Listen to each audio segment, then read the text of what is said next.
एक मनुष्य यदि नाश्ते में रोज आयोडेक्स खाए ब्रेड पर लगा लगा कर तो क्या होता है ये बताया नहीं जा सकता, केवल देखा जा सकता है।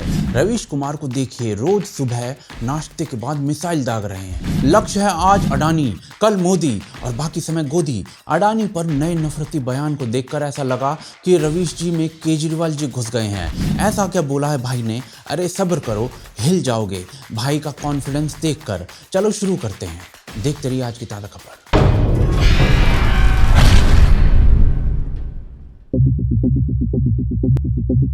तो जी रवीश जी, नहीं हमारे प्यारे नफरती चिंटू, उफ कहीं केस ना कर दें, क्षमा कीजिएगा। तो जी रवीश जी ने नया बथुआ बोया है। क्यों बोया है वो आगे बताऊंगा, पर बथुए का रायता बनकर आज पूरे देश के भिन्न भिन्न प्रांतों में अलग अलग जगह पर फैल गया है। अंग्रेज होते तो राव बहादुर बना देते, ऐसा महान दर्शन देने के लिए। भाई कह रहे हैं कि भाई अडानी ने ना एनडीटीवी 493 करोड़ रुपए लगाकर इसलिए खरीदी ताकि रवीश को नौकरी से निकाल सकें। भाई मुझे गाली मत दो, मैं सच्ची बोलता हूँ, माँ कसम, यकीन नहीं तो खुद देख लो।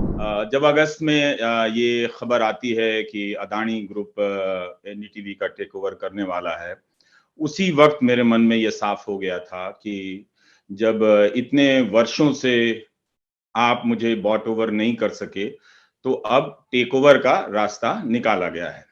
बल्कि अगर आप टेलीग्राफ में मुकुल केसवन का लेख देखें तो उन्होंने भी लिखा है कि ये सारा खेल मुझे प्लेटफॉर्म, टीवी के प्लेटफॉर्म से हटाने के लिए हुआ है। मैं भी मानता हूं कि मुझे हटाने के लिए ये सारा खेल रचा गया और जनता को ये साफ है कि, और मेरी नजर में भी ये साफ है कि ये टेक ओवर किसके लिए, किसे हटाने के लिए हुआ। वाह मेरे बेटे, आयोडेक्स चढ़ गई। अमेरिका की बिल्डिंग में जहाज देकर मारने वाले पिल्लों में इतना आत्मविश्वास नहीं था जितना हमारे भाई में है। क्या ये स्टेटमेंट एक प्रकार का एक अवार्ड डिजर्व नहीं करती? नॉमिनेशंस देखकर हम इस बात को डिसाइड करेंगे। वरुण धवन यह कहने के लिए कि दिलवाले इंसेप्शन से बेटर फिल्म है। स्वरा भास्कर ये कहने के लिए कि उन्हें काम नहीं मिल रहा है क्योंकि वो बहुत बहुत ज़्यादा इंटेलिजेंट हैं। तापसी पन्नू ये कहने के लिए कि उनकी जो फॉलोइंग है ना वो आयरन मैन बनने वाले आदमी से भी ज़्यादा है। और रवीश ये कहने के लिए कि भाई 500 करोड़ इसलिए लगा दिए कि अडानी उन्हें नौकरी से निकाल सके, रिजाइन करवा सके। भाई हैंड्स डाउन नहीं, पैंट्स डाउन, रवीश जी विनर है, कोई रेस में ही नहीं है। भाई साहब चरस का लेवल देखोगे। अडानी ने पता है एनडीटीवी के कौन से शेयर खरीदे हैं? जो पहले अंबानी के पास थे। रवीश अंबानी के पेरोल पर एक प्रकार से इतने साल तक काम कर रहे थे, कोई प्रॉब्लम नहीं थी, क्रेडिट वाला मैसेज बढ़िया टाइम पे आ जाता था। अडानी के आते ही भाई निकल लिया, क्यों वो तो रवीश जी से ही पूछना पड़ेगा, पर अंबानी से प्रॉब्लम नहीं थी भाई को। भाई साहब एक के बाद एक स्टेटमेंट दिए जा रहे हैं। एक नई स्टेटमेंट आई है GN साईं बाबा के पक्ष में। मुझे गाली देने से पहले स्टेटमेंट सुन लो और ये जान लोगे साईं बाबा है कौन। स्वाभाविक सी बात थी ना कि अगर आप जेल में चले जाएं, अगर GN साईं बाबा की तरह इस सरकार की कृपा होगी तो आप 6 साल तो यूं ही सड़ा दिए जाएंगे। कौन है GN साईं बाबा जी? ये अखबार वाले बुद्धिजीवी लिखते हैं। 2014 में माओवादियों से लिंक्स के कारण पकड़ा गया था और 2017 में महाराष्ट्र की एक कोर्ट ने इसी कारण इसको सजा दे दी थी। सुप्रीम कोर्ट ने स्वयं इस बंदे के डिस्चार्ज ऑर्डर रद्द किए थे। बंदा व्हील चेयर पर है, 90% विकलांग है, उसके बावजूद सुप्रीम कोर्ट ने क्या सोचकर ऐसा किया होगा? मेरे हिसाब से एक डेंजरस आदमी के रूप में देखा होगा। रवीश जी खुलेआम एनडीटीवी से निकलने के बाद ऐसे बंदे की तरफदारी कर रहे हैं। और केवल अपने देहाती मीडिया पर ही नहीं, विदेशी मीडिया पर भी यही बथुआ बोया जा रहा है रवीश जी के द्वारा। But now it's impossible for him to work with a TV station owned by a close friend of Prime Minister Narendra Modi. नमस्कार, मैं रवीश कुमार। एक ऐसा बिजनेसमैन जो So a businessman who is seen as an extension of the government. How can I work under such a person? ये सब कुछ नहीं, अपुनित भगवान है, याद है आपको? यदि याद नहीं है तो मैं साक्षात दिखाता हूँ। बहुत लोगों ने टीवी देखना बंद कर दिया अजीत जी, मेरे कहने के बाद। मुझे लगा था कि कोई नहीं सुनेगा, लेकिन बहुत लोगों ने बंद कर दिया। लेकिन यहाँ से जब अपने माजी में झांकते हो, अतीत में, तो कभी लगता है जिंदगी से कुछ शिकायत हुई? हाँ, मतलब इतना पॉपुलर नहीं होता तो अच्छा होता। कपूर, आज कपूर, राज कपूर, वो तो थे। कल, आज कपूर।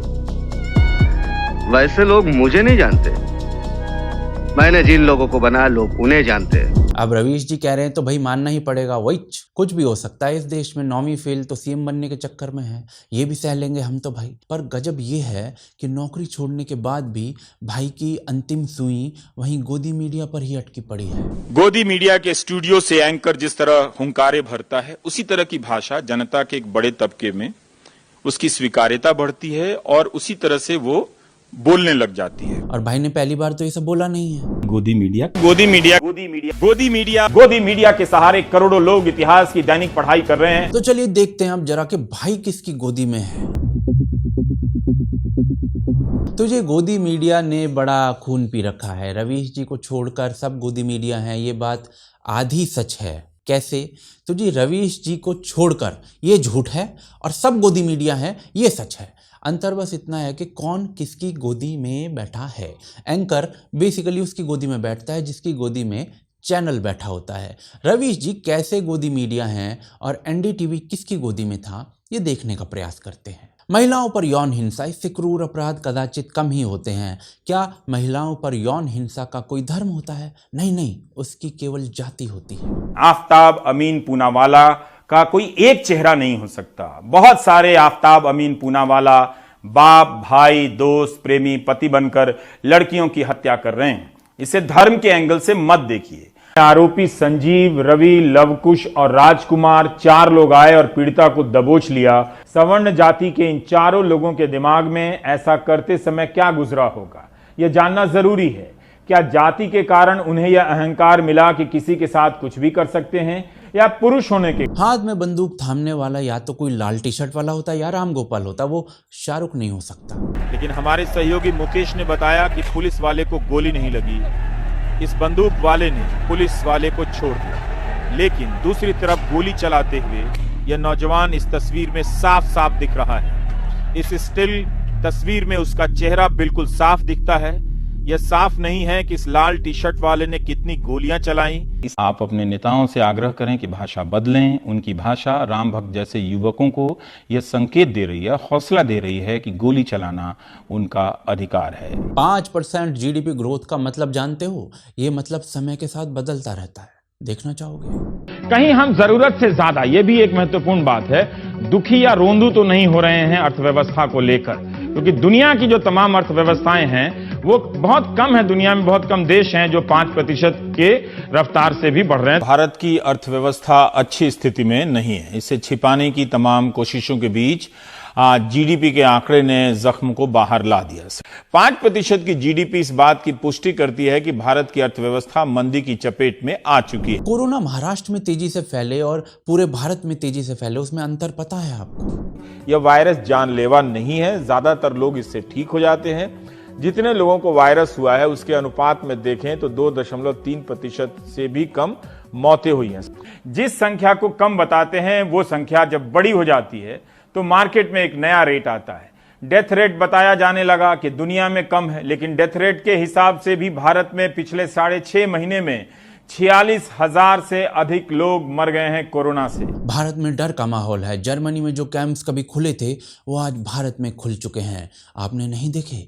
रवीश जी दिखा रहे हैं, देखो। नागरिकता संशोधन बिल के बहाने हिटलर की जर्मनी की बात हो, असम, कर्नाटक में बन रहे डिटेंशन सेंटर के बहाने गैस चेंबर की मिसाल दी जाए तो आप लापरवाह नहीं हो सकते। यही सब सुनकर तो लोग सड़क पर आए थे सीए के समय। एक समय ऐसा था कि रवीश को गुस्सा आता था यदि कोई कांग्रेस का नाम ले ले तो। बात कांग्रेस सरकार की नहीं है, बात है कि जिन सरकारों, यहाँ बहुत सारी सरकारें अब बदल चुकी हैं, ठीक है, ये सुविधा के हिसाब से आप चयन ना करें। आप कांग्रेस का भी नाम ले सकते, उसमें कोई दिक्कत नहीं है। लेकिन जब बीजेपी की सरकार थी तब कौन सा आपके लिए राम राज आ गया था, वो भी जरा बताइए। बाकी एनडीटीवी तो जी राष्ट्रपति भवन में 25वीं वर्षगांठ मनाता था। सरकार कौन मंत्री बनाए वो ये तय करते थे। रेडियो टिप्स तो याद ही होंगे ना आपको, बरखा दीदी मंत्री सेट कर रही थी। एनडीटीवी के मालिक पता है स्वयं के बारे में क्या सोचते थे? And those were the days when NDTV was untouchable in government. Nobody would have dared. Pranay Roy very arrogantly used to say that his level is Prime Minister Mrs. Sonia Gandhi.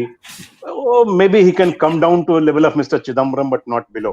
NDTV की मालकिन राधिका रॉय वृंदा करात की बहन है, जो कि CPIM चलाती हैं, जिनके पास यूपीए 2 के समय 40 से ऊपर सीट थी और एनडीटीवी और उसके पत्रकार सत्ता में थे। गोदी में लेफ्ट की बैठा था या कांग्रेस की, वो आप सोच लीजिए। रवीश जी भी देख लें, सत्य यही है, सब गोदी में बैठे हैं। अंतर केवल गोदी का है कि किसकी गोदी है। बाकी अच्छी पत्रकारिता के उदाहरण रवीश जी के भी हैं, अर्नब के भी हैं और 2000 के नोट वाली जो श्वेता सिंह है ना, उनके भी हैं। वीडियो अच्छी लगी तो शेयर कर देना, तुम्हें कसम है तुम्हारे पहले प्यार की। सब्सक्राइब जरूर कर लेना चैनल को, दूसरे प्यार की कसम है। और हमें सपोर्ट कर देना पेट्रियन और यूपीआई पर, जो तुम बता नहीं सकते उस प्यार की कसम है। आप देख रहे थे आज की ताज़ा खबर। जय हिंद, जय भारत।